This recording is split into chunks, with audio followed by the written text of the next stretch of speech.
It is the final stop in the Barclays Center tonight, as it was the SmackDown after WrestleMania, and I'm sitting here 10:15 p.m., 15 minutes after the show goes off the air, still trying to think what the hell we just got done seeing. This was a really weird show. You had the Kofi Kingston celebration for his championship thing. They had a rainbow made out of balloons, a balloon rainbow, in different balloon colors. It was just that was interesting. It stretched from one side of the ring to the other side on the outside. It didn't even touch the ring either way. You had three people who are on Raw recently: Sami Zayn, Braun Strowman, and Drew McIntyre in this show. We have new SmackDown Live Tag Team Champions. Lars Sullivan makes an appearance. I forgot about that too. Yeah, he was there too. No Charlotte, no Asuka. Lacey Evans looks to be getting the next SmackDown, the next championship opportunity against Becky Lynch, and I still want to know why. The Iconics make fool of themselves because they take on a bunch of jobbers for the tag team titles, and Paige, of all people, teases us by saying next week she is going to be bringing a tag team to, I guess, SmackDown Live, and I'm wondering, are the Sky Pirates coming to SmackDown? She was watching the SmackDown, the women's tag team titles, and they showed her backstage afterwards.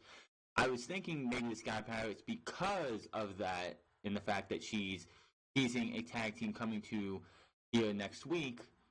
So we'll have to stay tuned for that. This was, of course, better than Monday Night Raw. Anything's better than Monday Night Raw, but it wasn't a good show. It wasn't a great show. It was an okay show. I could tell you right now, if you made me sit down and rewatch one of the shows for this week, Raw or SmackDown, I'm watching this show again. No problem. Raw was just absolutely terrible. This show, not as bad, but still not a good show. I don't know what it is with this show, but this show was not a great show. It's just, I don't know. Something about this show just felt off. No AJ Styles. No Charlotte Flair. No Asuka. Well, that's right. AJ Styles is injured, so we'll talk about that this coming Saturday on Unscripted. He is actually injured. That's why he was not at the show. Samoa Joe laid waste to R-Truth. This show just... And, of course, we had Shane McMahon bullying Greg Hamilton again because Greg Hamilton didn't have enough conviction when announcing Shane McMahon is best in the world because he feared for his life. This show... I'm still just trying to find the words of... it's an okay show, but those aren't even like the right words to even say about this show. This show just felt weird. I know it's probably doesn't help the fact that we had to deal with Monday Night Raw last night, but it's just, I don't know what it is, but this show was just... Give me a comment down below. I want to hear some comments of what you think this show was. It wasn't great. It wasn't terrible. It's just, it's on the okay, but it's like weird, odd... Just then feel like this is something that both Raw and SmackDown had in common this week. Neither one of these shows felt like a Raw after Mania. I mean, an after Mania show, SmackDown or Raw. I will say that the crowd, much better tonight. Much better. I do think that WrestleMania being 7.5 hours long, and the fact that the transit was a absolute mess for WrestleMania last night, and I don't think they'll be going back to MetLife Stadium anytime soon because the horror stories I've heard from Brian Zane, I believe Brian Alvarez on his review with Dave Meltzer, talked about how bad it was and the fact that WrestleMania was lucky to not have any rain because not even 10 minutes after the show ended, it started to rain around MetLife Stadium. There's pictures online on fans standing around waiting for Ubers and other things to come to take them back to their hotels or back home or whatever. So the crowd for Monday Night Raw, I can understand why they were just annoyed, and of course the bait and switch, which we'll talk about on our recap of Monday Night Raw, SmackDown Live, and NXT at the beginning of Unscripted like we do every single week. But tonight they were in such a better mood. It seemed like the crowd really were enjoying themselves. There was no wave I didn't see. I didn't see any beach balls flashing anywhere. There wasn't any, other than the way the fans had a better reaction to Lars Sullivan and what he did tonight. compared to what he did last night. People might shit on it, people might say it was a bad move, but I think what he did tonight is what he should have did last night in the champion versus champion match. We'll get to that when we get there. It's just, I'm still sitting here, and I've been ranting for about 5 minutes, and it's like, I just can't contemplate what to call this show tonight. It was just, it's gonna bother me until I figure it out, and it'll probably be off channel or whatever. This was the SmackDown after WrestleMania, which for the last 3 years actually was a after Mania show.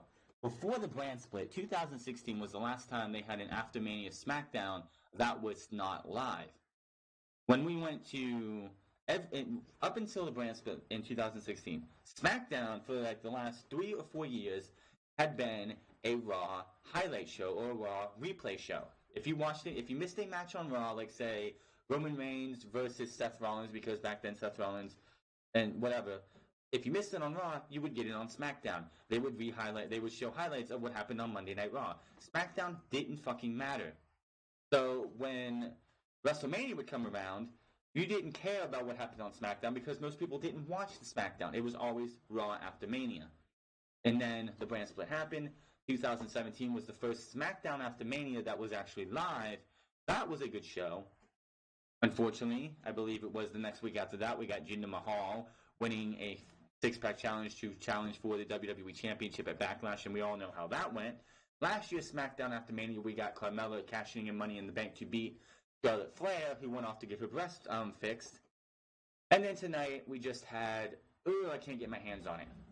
Next year is going to be weird because we're not going to have back-to-back Mania shows, and I think that's going to, SmackDown's going to suffer because it's not going to be the crowd that you see for WrestleMania, for like Monday Night Raw will get. Next year, for WrestleMania week, it's going to be TakeOver, Hall of Fame, which I don't know how they're going to do that with SmackDown being on Fridays. TakeOver, Hall of Fame, WrestleMania, Monday Night Raw, and then everybody who's there for that entire time is going to go home, and the people going to SmackDown are going to be a whole different group. So it's just going to be really weird. For 3 years in a row, we've had a post-WrestleMania show for SmackDown, and we're going to go back to not having that anymore due to the fact that SmackDown is going to Fridays, and there's going to be that gap.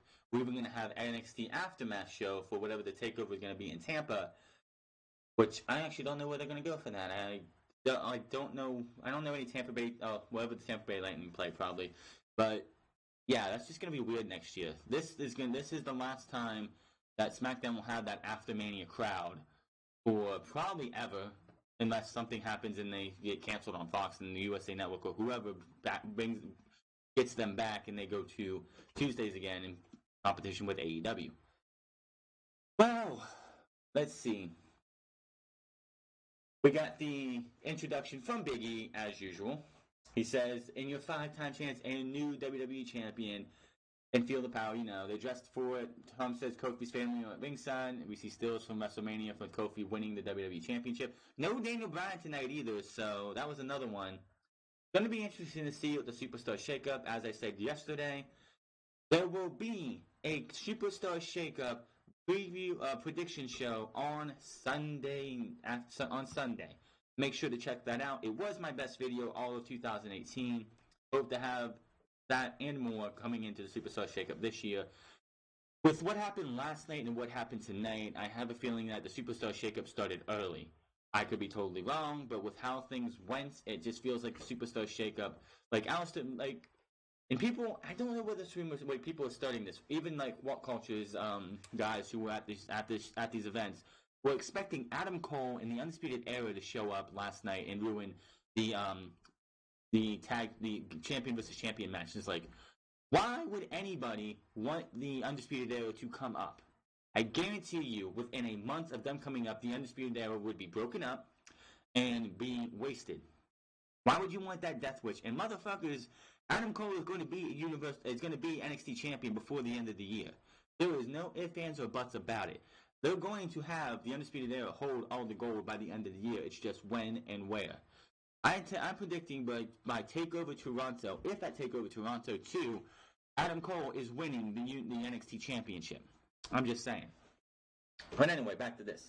Music stops, and the fans began to use "Deserve It" chants.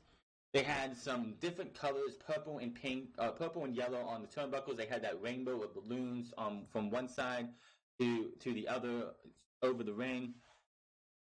Biggie starts talking the big win and calls Kofi an A+ with extra credit. Biggie says Kofi broke his foot off between the cheeks of Bryan and became our new WWE World Heavyweight Champion in the way that and Xavier usually does that with his WWE thing. You know how that goes. New Day dance to the last part like only they can. Woods gets the crowd hyped. Biggie says they came to Raw last night to make history. Xavier Woods says is that because of the split you did, and the crowd starts chanting one more time. So what's Biggie do? He has his little plastic looking jacket on, throws that off, and does a split. Why? I don't want to see a big man like him doing a fucking split. Just saying. They go on about Kofi's win and mentions the man, Becky Lynch, and the Raw and SmackDown women's titles at WrestleMania. They chant for Becky. They mention having fun at Raw, but nothing is like being here on the Blue brand, where they have been for the last 2 years. Woods and Big E go on about how tonight is to celebrate the career of the man they call their best friend and brother, Kofi Kingston. Fans chant for Kofi again. Woods says that he remembers watching Kofi debut. Watching his career has been amazing. Of course, Xavier Woods would have been in Impact Wrestling around the time that Kofi Kingston made his debut, if I'm correct. He was, of course, a Consequences Creed in Impact Wrestling. He didn't make his debut, and he didn't come to WWE for about 2-3 years later. Woods gets a bit choked up and said it's been like meeting one of his heroes when he came to WWE and officially met Kofi Kingston. Woods talks about how they got together and made the New Day happen. Kofi thanks them and says he's overwhelmed. Kofi talks about how this wasn't in the cards. This wasn't planned. As we all know, this was not planned one bit. When coming out of the Royal Rumble, going into the Elimination Chamber, this spot right here was meant for Mustafa Ali, which is only Ali now to that, but it's Mustafa Ali. He was supposed to go and do everything that Kofi did in the Elimination Chamber and that previous Tuesday's gauntlet match. Injuries happen. Everything happens for a reason. It wasn't Mustafa Ali's time. The wrestling gods came together and was like, it's time to give a break to Kofi Kingston. If the fans get behind him in this gauntlet match and get behind him in the Elimination Chamber, he will win the WWE Championship at WrestleMania. And it happened.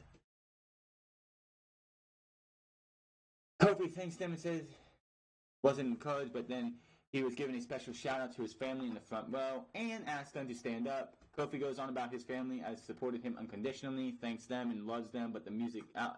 He's starting to talk. I think he's about ready to thank Big E and Xavier Woods, but out came Sheamus and Cesaro LaBar, who are by far the most hated guys in the building this night.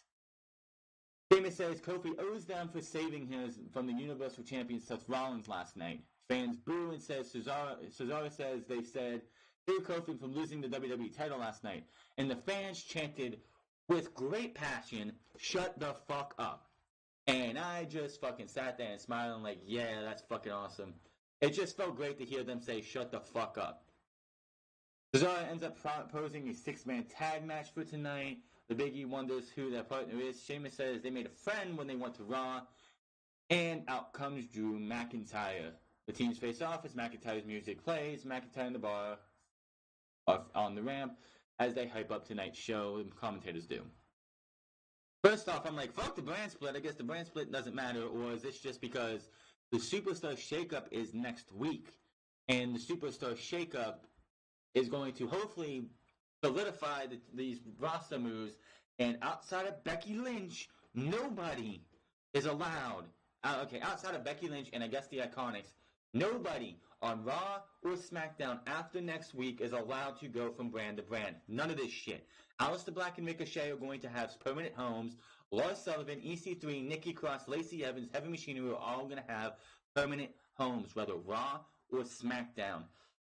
Nobody but the Iconics and Becky Lynch after next week are allowed to move around brands. This was absolutely ridiculous.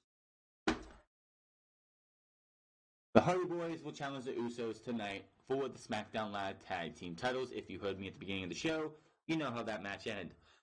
I am a little disappointed that this was, even though I have no disrespect to Aleister Black, Ricochet, Rusev Nakamura, or The Bar, I wanted to see the Usos versus the Hardys at WrestleMania. That match, I think, would have been great and better. I mean, yes, the second best match of the night was the SmackDown Live Tag Team Championship match next to Kofi Kingston and Daniel Bryan, which I said was a 5-star match in WWE standards. If it was, you want to talk about WWE versus NXT, I'd give it a 4.5, but for WWE's main roster standards, it was a 5-star match in my opinion. Anyway, even though that was a fun Fatal 4-way, 4-star match, I still wanted to see this match, Hardys versus the Usos, and what we got tonight was kind of underwhelming and felt rushed because it was on SmackDown and they couldn't get the proper time they needed to make this match special. Aleister Black, Mustafa Ali, and Ricochet versus Andrade Cien Almas, Rusev, and Shinsuke Nakamura, which I'm surprised they haven't made him just Shinsuke. And I just see it coming after the Superstar Shakeup. Aleister Black is going to be Aleister. Out comes Aleister Black first. We go to commercial break, and everybody else got a jobber entrance. Mustafa Ali, Ricochet, Andrade Cien Almas, and Rusev were already in the ring. We come back from break, and Shinsuke Nakamura, I guess, got a half an entrance because he's on the ramp in this big fucking red overcoat they have him wearing now to come to the ring. I still don't know why he's in a full body jumpsuit. I think that's fucking stupid. Oh, is it because he doesn't have a 6-pack? That's just so stupid. Nakamura, yeah, everyone else got a jobber entrance, and I just think that's ridiculous. This would not be the last time I complain about jobber entrances tonight. Wait till we get to the main event. Back from break, Nakamura is making his way out. Ricochet and Nakamura go to start the match. They trade several counters and move until Ricochet connects with a dropkick for a 2 count. During this match, I don't know why this was even said, because Tom Phillips, Corey Graves, and Byron Saxton are talking about the Superstar Shakeup. Tom Phillips, I know this was not from his mind. Vince McMahon, this is from Vince McMahon. Tom Phillips says, could you imagine Roman Reigns coming to SmackDown Live? I'm like, there's a reason that was said. There is no reason Tom Phillips on his own would even mention Roman's name coming to SmackDown Live if it didn't mean something. That right there is just, are they really going to put Roman on SmackDown? I know they need to boost SmackDown Live's roster with a big name like Roman Reigns, because let's face it, we might not love him, we might not like him as much. And by the way, yes, they kept him off Raw last night because they didn't want the New York crowd to boo the Brooklyn crowd to boo him again. And Brian Zane did confirm what I was suspecting at WrestleMania. They booed the shit out of Roman Reigns at WrestleMania, and WWE got so fucking scared that they muted the crowd and kept him off Monday Night Raw. He came out the night like that last night after Raw to see Dean Ambrose off, and fan footage. You can hear them boo him. Go watch the WWE's official footage. You can't hear a damn peep. WWE. You do realize that cancer is not going to save Roman Reigns, or people are already over the fact that you keep using cancer as a crutch for this guy's career. It's not going to fucking work. So, yeah, again, there's a reason Tom Phillips said Roman Reigns possibly moving to SmackDown Live. I didn't miss that, motherfuckers. I might miss some things, but that one stuck out. There's no reason Tom Phillips, on his own volition, is going to say those words. Moving on here, we're going to come back from break, and Rusev works Mustafa Ali over. Rusev knocks Black and Ricochet off the apron to prevent a tag. Rusev splashes Ali in the corner and keeps control. Rusev runs in the elbow next. Ali with a big tornado DDT from the corner. Awesome looking move. Definitely was great. Andrade and Black tack in the same time, but Black gets the upper hand in the middle of the ring. Black with a knee to the face and a kip up for a pop. He actually plays with the crowd and hyped them up. Unlike last night when they were doing a Mexican wave during the Chad Gable and Bobby Roode versus Aleister Black and Ricochet match, the crowd was into these guys tonight. The crowd actually cared, enjoyed this match. Like I said, last night with the hangover of WrestleMania and the fact that half the people who went to Raw probably was stuck in that crowd and was not able to get to bed till about 3 o'clock in the fucking morning. probably had an impact on Raw After Mania's crowd. Tampa next year shouldn't be as bad, even though I think we're going to 1 o'clock. Fun fact though, I looked it up, and on the main card for WrestleMania 33, 34, and 35, there was always one extra match compared to the year before. There was 12 this year, 11 last year, and 10 the year before that. They jumped up. Oh no, oh yeah, and 10 before that, and 32 had 9. The year, like 30 and 31 had 7 matches each. They jumped up 2, and then they went one extra match each time the year after that. So expect 13 main card matches plus 3 or 4 pre-show matches. So get ready for WrestleMania next year. So let me see. Black hits his springboard moonsault on both Andrade and on Andrade for a 2 count.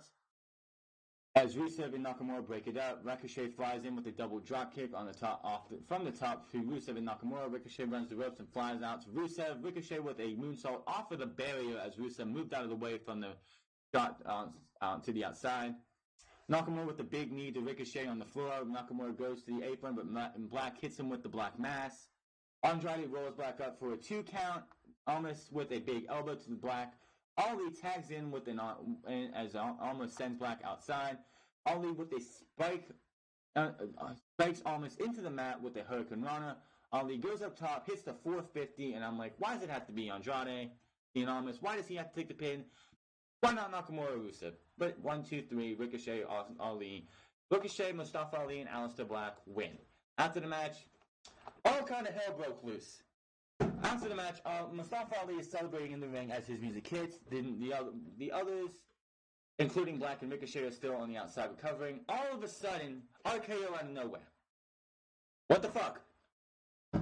Orton just suddenly flies on the screen and hits an RKO out of nowhere, so that popped the crowd huge. Orton music hits as he makes his exit. Mustafa Ali's down. Ricochet's trying to pull him out of the ring. Rusev is in the ring, talking trash to Ricochet. All of a sudden, turn around, boom, Stone Cold Stunner from Kevin Owens to Rusev as he walks away and his music plays. What the fuck did I just see? That was like, what the fuck was that? I don't know why Kevin Owens wasn't on WrestleMania. I think his return, I think this would have been a better return instead of him being used for Fastlane. They could have did something else to keep Kofi out of the WWE Championship picture. But this would have been a hell of a thing if it would have just been out of nowhere Kevin Owens, who we haven't seen in months. And since his surgery, he would have came back, hit the stunner on Rusev, and walked out. That would have been huge, because, like, what the fuck is Kevin Owens doing here? So, yeah. Not a bad 6-man tag match, but it was like, what the fuck did I see afterwards? I even put hashtag what the fuck and hashtag Smackdown Live after that, because I was like, what the hell? A RKO onto Ali, and then a stunner by Owens, and I'm like, what the fuck? So, I don't know. I honestly don't know. We'll see next week with the Superstar Shakeup. Kayla Braxton is backstage with the Usos. She asked about tonight's title defense, but they interrupt with the congratulations to Kofi Kingston because that should be done after this week. They mention their win at WrestleMania 35 and say something that they never say. We need to win. They say tonight is about proving who is the best tag team in the world. No, scratch that. It's about proving the best tag team in WWE history. Jeff, welcome to the Hardy Boys. Welcome to the Uso Penitentiary. And they walk off. Nice promo. Again, the Usos are two of the best tag team, two of the best on the mic. I would put them up there with a Samoa Joe, a Paul Heyman as mic work when it comes to being that great.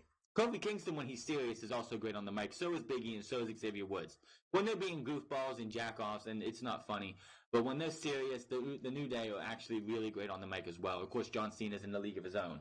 So is The Rock. Back from break, R-Truth is in the ring with Carmella. They talk about Kofi and Becky winning the big at WrestleMania. Truth says not only was the largest 7-second dance break, Truth, you might want to go back to see the footage because a lot of the people in the camera views were sleeping because it was so late. Yeah, when you heard Alexa Bliss said, we need a break, you could just hear the groans and the moans and the, get on with it. We want this shit over with. But Carmella, it says, man, fans breaking history, but Carmella defeated WWE Hall of Famer Andre in the Battle Royal. Carmella corrects him, says she won the second annual Women's Battle Royal. She says that's weird because she's saying the same thing she just said. Carmella goes on about how 1 year ago she cashed in the Money in the Bank and later lost the title but gained a friend. Truth, she's excited about the future and what's to come, and out comes Samoa Joe. Truth has a jacket on, some watches and stuff. He takes that shit off, hands out stuff to Carmella, and goes after Samoa Joe. Truth immediately attacks him. Joe fights Truth off, but Truth hits a scissors kick, or tries to. Joe is still standing with Truth with another try and more offensive until Joe catches him in a clutch. Truth starts to fade. He doesn't go down in the clutch. He just grabs him and tosses him out of the ring. Fans chant for Joe as he takes the mic, says, "What stands before you is the man who destroyed Rey Mysterio in 55 seconds at WrestleMania." Joe says a warning and says he may take less time to beat up any other superstar in WWE. Out comes Braun Strowman. Fuck the brand split again. Why are Drew McIntyre and Braun Strowman on Monday on SmackDown Live? Is the brand split already? Is the SuperStar Shakeup already happening? Is Braun Strowman and Drew McIntyre coming to SmackDown Live? I don't have a fucking clue. Braun marches straight to the ring, goes right for Joe. Joe fights him off, but they go at it. Joe goes for the kick-in clutch from the second turnbuckle and brings Braun to one knee. Joe fades Braun, starts to fade Braun as fans chant. Braun gets back up and rams Joe back into the corner and breaks the hold. Braun scoops up for the power slam, but he cannot get him up. Joe decks him and retreats from the ring, clutching the title on the ramp. Braun walks to the stage as the new women's tag team champions, the Iconics, the Idiots, as we should call them, come out. They offer a handshake to Braun, but he looks pissed as fuck that you interrupted my fun. Stares at them, and walks to the back. Billy Kane, Peyton Royce head to the ring for a title defense as we go to commercial break. And as I've said before, and repeat after me, when the Iconics are on TV, I'm thankful for the mute button. Okay? Again, when the Iconics are on TV, I am thankful for the mute button. Again, I don't know what's going on with this laughing buzzard. It's definitely the music that's playing is definitely a rendition of like a acoustic version or some kind of electrical version of Bray Wyatt's theme music. It's obviously for Bray Wyatt. It's the laughing buzzard, which I have no idea what the fuck it's for. Definitely for Bray Wyatt, but. The Iconics come out, they cut their shitty-ass promo bragging about how they won the titles at WrestleMania. This match shows you how worthless these tag team titles are all. The Brooklyn Bells versus the Iconics. This was trash. These titles have not looked as much worthless. These titles have not looked any more worthless than they did tonight. I don't give a fuck who you are. No tag team title should ever be on the line against jobbers. Period. I don't care how hard you hype the challengers. If they're not recognizable names and are legit competition, I don't want to see them being put into a championship opportunity. This was fucking stupid. The Iconics have no business with these tag team titles. Taking these titles off of Bayley and Sasha Banks were an absolute travesty. On another note, we will talk about Sasha Banks.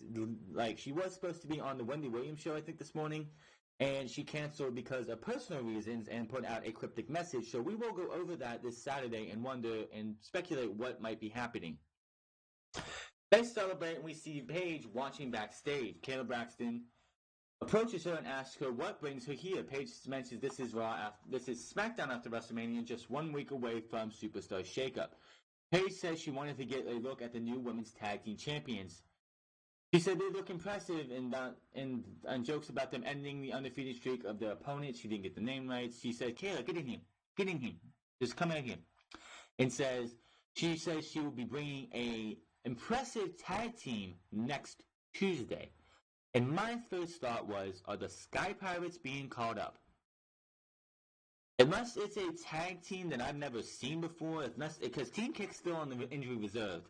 The only two teams that I know of, other than, and it better not be Vanessa Bourne and Aaliyah, because that would be just a waste of fucking time and space. The only two legit tag teams that I know of are the Sky Pirates of Io Shirai and Kairi Sane, and Team Kick, which would be Tegan Knox and Dakota Kai, who were both on injury reserve and probably are going to be in the NXT UK division when they come back. I'm not sure. They're both out bad for a while. Tegan Knox will not be back, or shouldn't be able to come back until probably August. And I believe that is going to be about the same timetable for Dakota Kai, so I don't know. The only team that it seems like it's going to be is the Sky Pirates, and I feel really fearful for them. Couple reasons. If it is the Sky Pirates, it does jump over that hurdle of the one thing that Vince McMahon doesn't like about the Japanese superstars. The ability to speak English. If they have, which first off, Io Shirai speaks perfectly good English. She is actually one of the better speakers, Japanese superstars to be able to speak English. Kushida's not bad either, but that's neither here nor there. Kairi Sane's okay. Of course, Asuka is probably one of the worst ones because it's just she's probably never spoken English before until she came to WWE. Nakamura is not really that great either. He's not too bad. He's not great. He's not good. He's not bad either. But one, that would take away the fact that they would even need to speak. They could use her as their mouthpiece. Two, why would they bring them up? And three, this doesn't even make any sense. And what would her relationship to the Sky Pirates be? If it's two randoms, like if it's Candice LeRae and somebody else, I don't know who it would be. Why? I don't know. It's going to definitely be a women's tag team because there is a SmackDown Live Tag Team Championship match later. So if she was managing a male team, she would be watching that match. Is it the Sky Pirates? It's the only one that I can think of.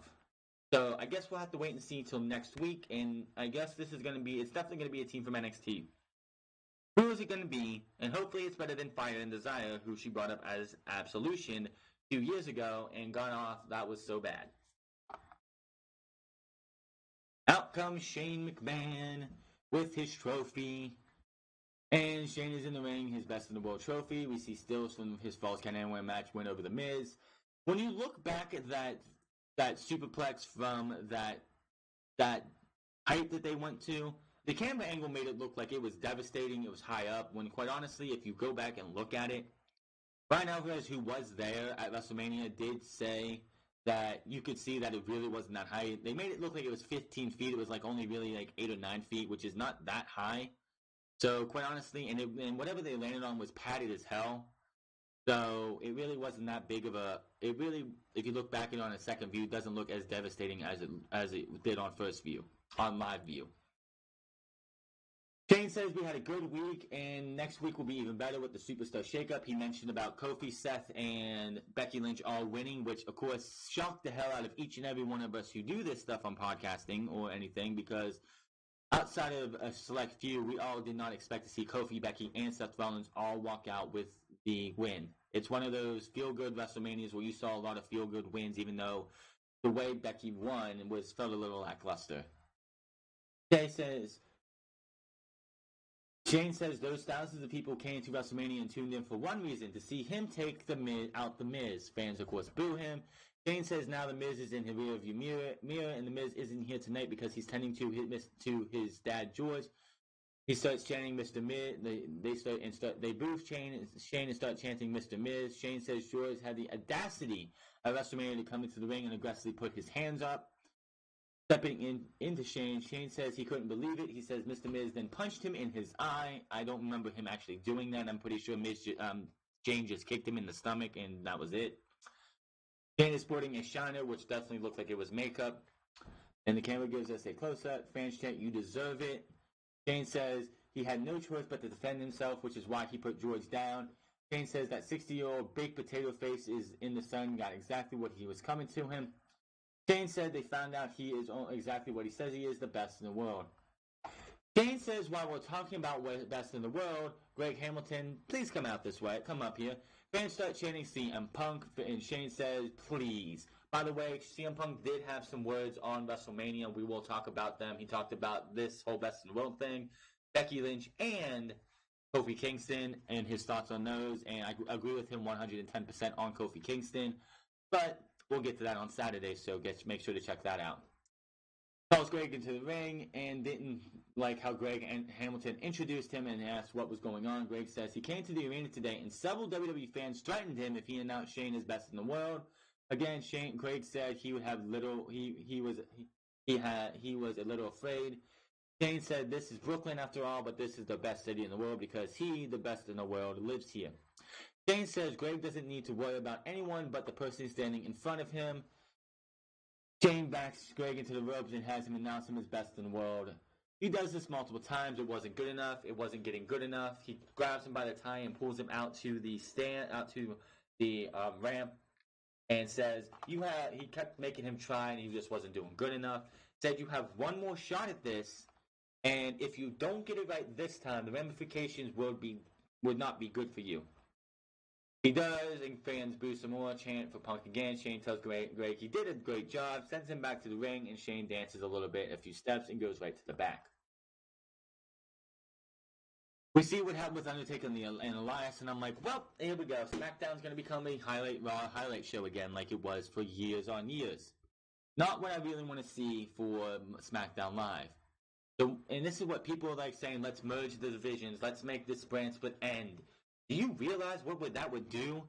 People like Andrade Cien Almas, Mustafa Ali, half of the SmackDown roster and half of the Raw roster would be just left in the dust. You would see Roman on every single show, Seth on every single show. The New Day would get by because the Vince McMahon loves the New Day. You wouldn't see half the talent that you see now on both shows, even though Raw doesn't have that much talent as it is. You would see the same superstars on both Raw and SmackDown.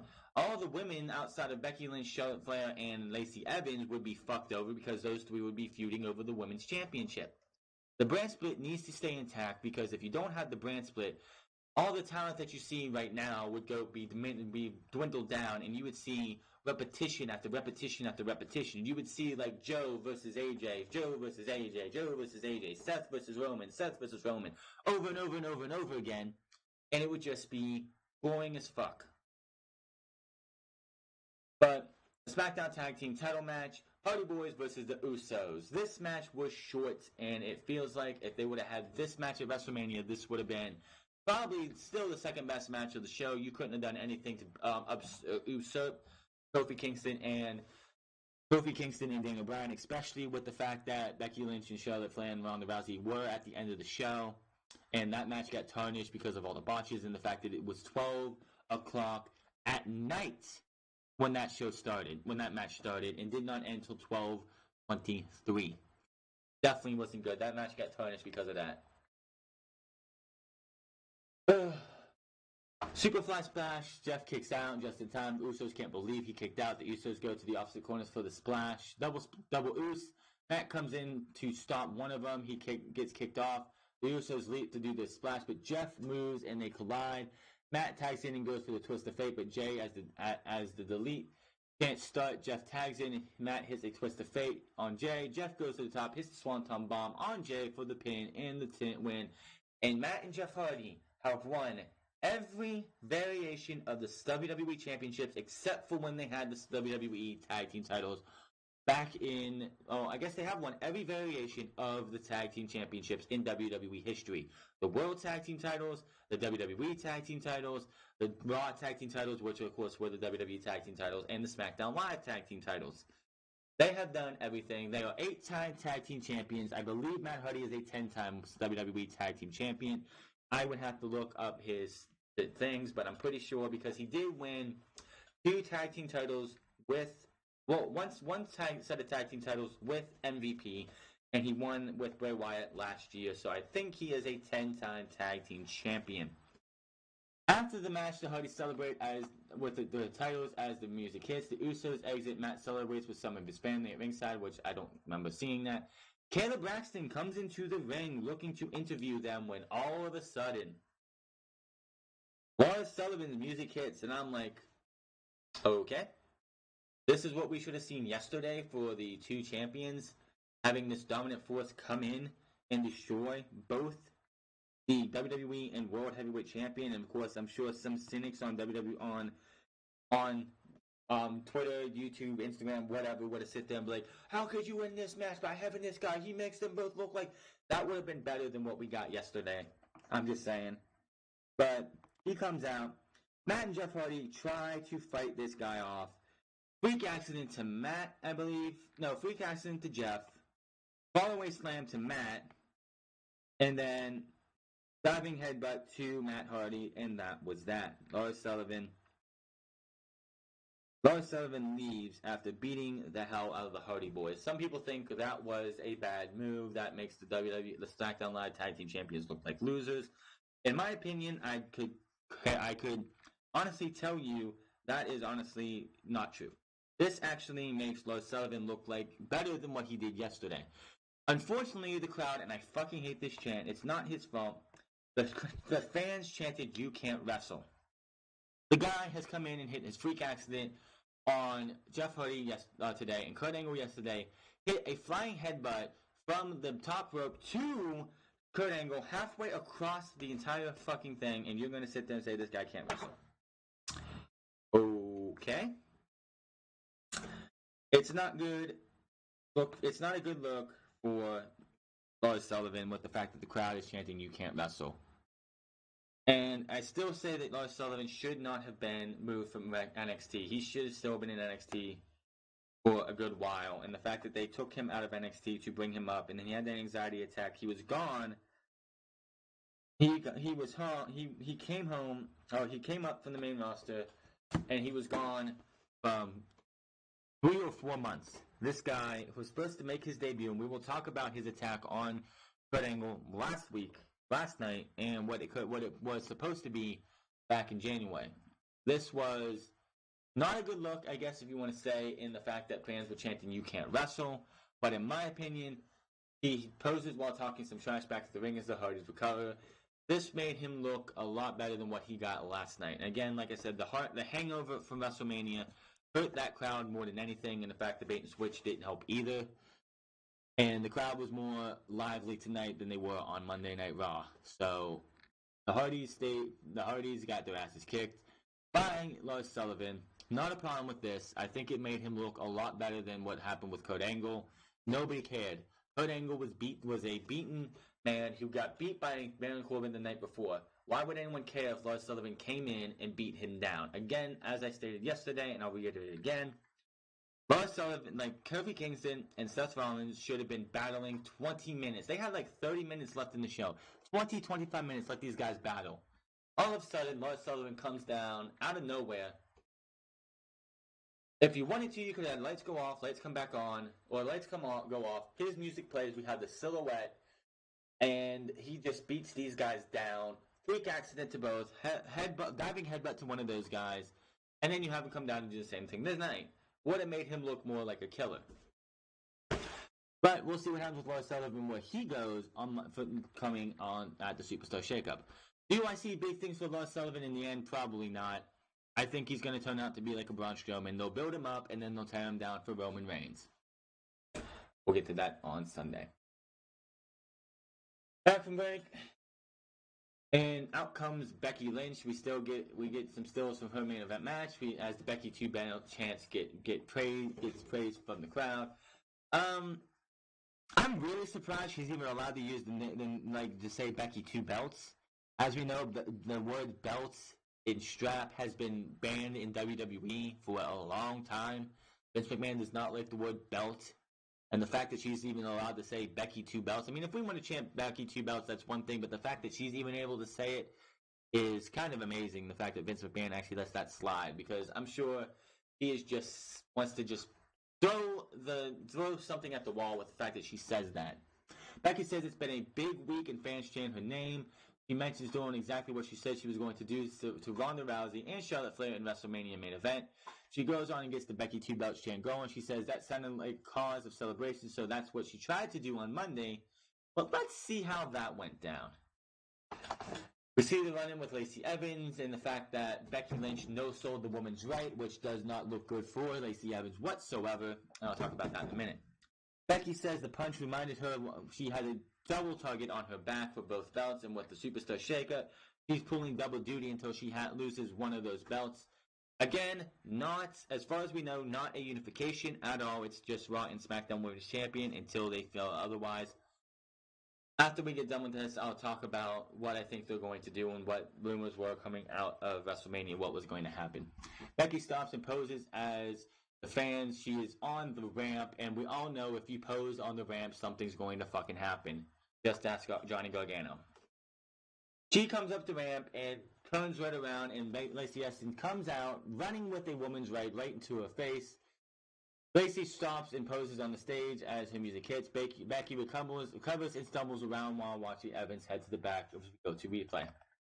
One big problem with this. Last night, Becky Lynch got hit square on the jaw with the woman's right. No sold it whatsoever. Comes out tonight, and the only reason she fell over or got knocked over is the fact that Lacey Evans got a running start to hit the woman's right. She hardly sold the woman's right tonight. Now, do you mean to tell me that Lacey Evans, you expect me to believe Lacey Evans is going to be able to beat Becky Lynch with the woman's right when Becky Lynch got hit with the woman's right last night, no sold that shit, went up there and put her in to disarm her, only to get hit with it tonight, and the only reason she went down was because it was a running start. No matter how much you want to no-sell something, if someone does a running kick to you or a running punch to you or a running shove, you're going to fall on your ass no matter what. If she would have just walked up from behind her and hit her with the woman's right again, she wouldn't have fallen down. She stumbled a little bit, she got up, and acted like nothing happened. Becky no-sold this punch twice, and this is this woman's finishing move. I'm sorry. That just diminishes any chance of Lacey Evans. I don't care if it's supposed to make Becky look strong. If Lacey Evans is supposed to challenge her first, this absolutely did not help Lacey Evans whatsoever. And can someone tell me why Lacey Evans even is in contention for a women's championship opportunity over the likes of Asuka? Are you fucking kidding me?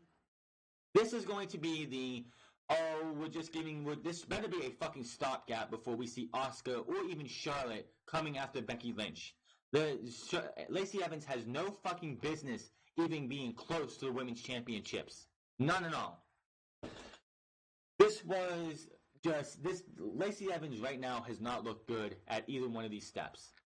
Ronda Rousey no-selling last night, taking a punch, turning her head, turning back, coming back at her and charging at her immediately, killed the woman's right. Anytime you see her punch somebody, it just, anybody who sells the woman's right from now on, anybody, I don't care if it's Ruby Riott, Ember Moon, Lacey, anybody, Liv Morgan, Sarah Logan, anybody, Naomi, Carmella, anybody sells the woman's right and actually loses to the woman's right after Becky Lynch no-sold it yesterday and barely sold it tonight, and literally no-sold it anyway, she just walked up as everything was fine. If you wanted to get the woman's right over as a devastating move, as soon as she hit Becky Lynch last night, Becky should have fell over and been out. Same thing tonight. Becky should have been knocked over and knocked out. She didn't. I don't believe, anybody taking the woman's right from now on, I don't buy it for a second.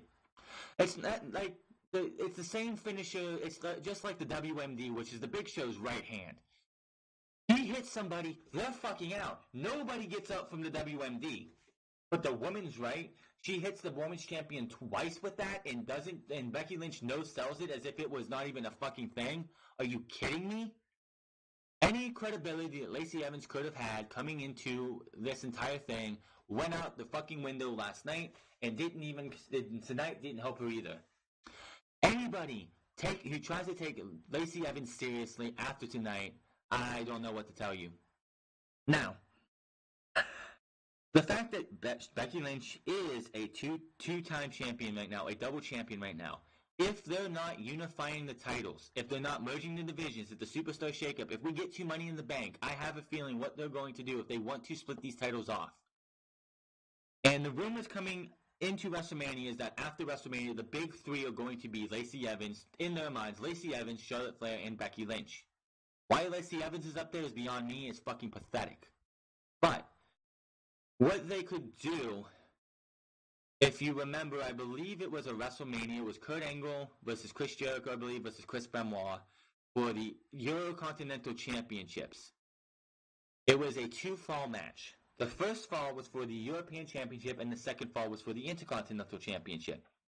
I could see them doing this for the Women's Championships. Becky Lynch wins one, Charlotte wins one, they go their separate ways. Becky doesn't get pinned, Charlotte doesn't get pinned, both falls go on Lacey Evans. And boom. Raw gets one title, one of them, SmackDown gets the other. That's what I could see them doing if they want to do that. I don't know if they're going... WWE still doesn't have an idea what they want to do. Coming out of the SuperStar Shakeup on Monday or Tuesday, they need to make a decision. And I'm glad there is not a pay-per-view until May 19th. Oh, God, here we go with Kane again. Just kidding. But we have time for the Super... This is what sucked about the SuperStar Shakeup last year. Because you had the SuperStar Shakeup on the week after WrestleMania. Then you had the Greatest Royal Rumble. Then you had Backlash. And you had matches built between superstars like Seth Rollins and The Miz for the Intercontinental title when The Miz was sent to SmackDown and Rollins was still on Raw. You had that awful main event of Samoa Joe versus Roman Reigns, in which Roman was staying on Raw and Samoa Joe was going to SmackDown. Greatest Royal Rumble, you had that fatal four-way of Finn Balor, Seth Rollins, Miz, and Samoa Joe, two from Raw, two from SmackDown. You had Jinder Mahal versus Jeff Hardy for the United States Championship. Of course, no titles changed hands, and the only title that got a new champion was the vacant Raw Tag Team titles. So, it's great that this time we actually have I don't expect any matches to be made for Money in the Bank until after next week. So we're not going to have this shit like we had last time, where you have, say, Samoa Joe versus Mustafa Ali, and Mustafa Ali's being sent to Raw, and Samoa Joe staying on SmackDown. We're not going to get that this year. It's a good thing that, one, that they moved the Saudi show to June, and two, the next pay-per-view isn't for another 5 weeks or so. So definitely a much better chance for the Superstar Shakeup to be more effective right ahead. But we'll just have to wait and see. Moving up to the New Day versus The Bar and Drew McIntyre. This one was very lackluster. Why was Drew McIntyre even out here? This match started... Before the match started, by the way, The Bar and Drew McIntyre got jobber entrances. So did the New Day. The WWE Champion in the main event of SmackDown got a jobber entrance. Can anybody not see a problem with that? This guy, for 11 years, the story of 11 years not being able to get a WWE Championship opportunity, winning the WWE Championship on his first try at WrestleMania. On Monday Night Raw, I believe they got entrances, both of them. But coming to SmackDown, he doesn't get an entrance. He's only seen by the live crowd with an entrance. Does anyone not see that a bad idea? That just shows you, yep, he's the WWE Champion, but nope, we don't give a fuck about him. Really? The Usos get a jobber entrance. Told you who was winning that match. Everybody in this match, the main event. Could you not find time for this? You didn't have to have the Becky and Lacey Evans shit. You didn't need Shane McMahon gloating this week. You could have done that next week. You could have found a way to get these guys, especially the New Day, who 1/3 of them is the WWE Champion.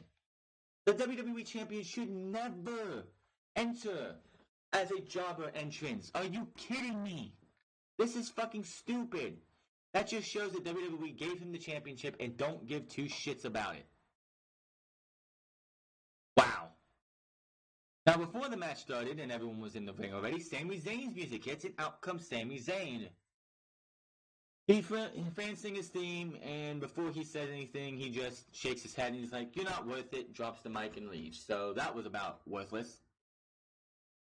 The New Day, WWE Champion Kofi Kingston, Xavier Woods, and Big Z are facing off with Sheamus, Cesaro, and Drew McIntyre. Drew McIntyre had about one spot in this match that really made a difference. Drew McIntyre has Xavier Woods caught in a reverse Alabama slam on the outside and slams him straight face first into the announce table. You could audibly hear him saying, "This is my kind of fun" to Xavier Woods. That was about the only big thing Drew McIntyre did in this match. Everything else was between the New Day and the Bar. Yeah, I'm looking at the stuff, and that was all he did. Back from break, and Big E unloads on Cesaro with some big throws and splash in the mat. Big E runs into the big knee from Cesaro. Cesaro goes to the top and hits a big cross body, but Big E almost gets it. That was a big sloppy mess. I think he was supposed to roll him up after that, but it just turned into a big sloppy mess. Sheamus tags in, delivers a big knee, then hits a double team white noise, and Sheamus covers for a 2 count. Woods and Big E sends Cesaro to the floor. Sheamus with an Irish curse backbreaker on Woods, which the assisted Irish curse, the assisted white noise just looks like shit. Big E, like when Sheamus has him in the white noise and he goes down, and you have Cesaro making it look like he's trying to spike. Sheamus is already on the mat by the time they connect. That just looks stupid.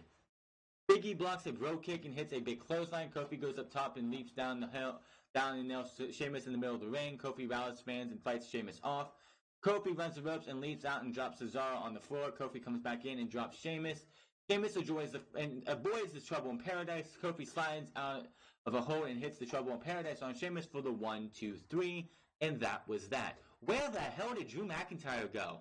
Like, seriously. He does that big reverse Alabama slam onto big Xavier Woods. We go to commercial break. We come back, and he's gone. Where the hell did he go? Like, seriously. I'm like, but I forgot he was in. I literally forgot that he was in the match. Like, I had to look back and do this notes and stuff, and it's like, where did he go? He hit that move, and then it was like he was gone. What the fuck? Seriously, what the fuck? After the match, the New Day begins celebrating. There was like literally 3 minutes, three minutes left in the show. I'm like, what's gonna happen here? I was like, oh shit, where the hell Drew go? Is he gonna attack and lay out Kofi Kingston? No. Kofi's family come in. They celebrate, including his wife, his 2 kids. They celebrate with them. Otis steals the show as usual. He goes over and gives Big E a hug as the show goes off the air with Kofi Kingston holding the championship up as he should. They hype up the SuperStar Shakeup, and that was that. Why was Drew McIntyre even on SmackDown if you were just going to have him do that one big move and then just poof, disappear? I don't even remember the announcers saying what happened to him. Like, they didn't show a replay, if I'm correct. Like, Drew McIntyre hit that move, tagged in the other guys, and left. What the fuck? Did I miss something? SmackDown Live, like I said, just felt really fucking weird tonight. Really, really weird. That is the Raw After SmackDown Live show. We do have the SuperStar Shakeup coming next week live from Montreal. I guarantee you, if Roman Reigns is on Monday Night Raw or SmackDown Live, he's going to get booed the fuck out of it. And they're going to allow it because it's Canada, and Canada to WWE is bizarre world, where you boo who you hate and you cheer you boo who you love and you cheer who you hate. Oh my goodness. This was not a bad show, but it wasn't the greatest. It wasn't the best SmackDown Live. Hit that subscribe button, comment down below, like or dislike this video. Before we get out of here, I want to say thank you to everybody who watched my Raw, SmackDown, NXT TakeOver New York, and WrestleMania predictions from last week, my NXT TakeOver review for TakeOver New York, my unscripted WrestleMania 30 review, and Monday Night Raw last night. Hit that subscribe button, as I said. Comment down below, like or dislike this video. Find me on Twitter at TheFrance. Find me on twitch.tv/TheFrance08. And I will see you guys. I might see you guys tomorrow. I'm not sure if I'm going to do NXT because it is the Aftermath show. Unless something big happens and it's worth talking about, I think I'm going to skip the Aftermath show because, quite honestly, these are just throwaway matches. I know Candice LeRae is facing Aaliyah, and I'm pretty sure she's winning that match. But next week should be interesting. That is going to be the SuperStar Shakeup and NXT getting us off to the right foot. Now, this coming Wednesday is going to be, or Thursday, whenever they do the taping, is going to be the next set of tapings for NXT. Will we see a SuperStar Shakeup thing happen from them? I highly doubt it. No, I don't see the Undisputed Era being brought to Raw, SmackDown. Quite honestly, we don't need to see any NXT call-ups whatsoever. We have Ricochet, Aleister Black, Lars Sullivan, Heavy Machinery, Lacey Evans, and Nikki Cross, and EC3. That is 8 superstars right there that need to find rightful homes before we even worry about the NXT superstars coming up. But I'm getting out of here. It has been one hell of a WrestleMania week. I am exhausted. I am gonna sleep my ass off so I can try and maybe catch up and check the G1 Supercard out. I might just do a mini review checking out Jay White versus Kazuchika Okada, the triple threat tag world heavyweight title match, the winner take all tag team title match, and I think another match or two. The never open weight title match. I'm not sure. We'll have to check it out. If I find time to do it, I'll do it. If not, we'll see you on Saturday for Unscripted, Sunday for the Superstar Shakeup, and Raw and SmackDown next week for the legit Superstar Shakeups. Until then, I'm getting out of here. You guys have a good one. I'll see you guys later.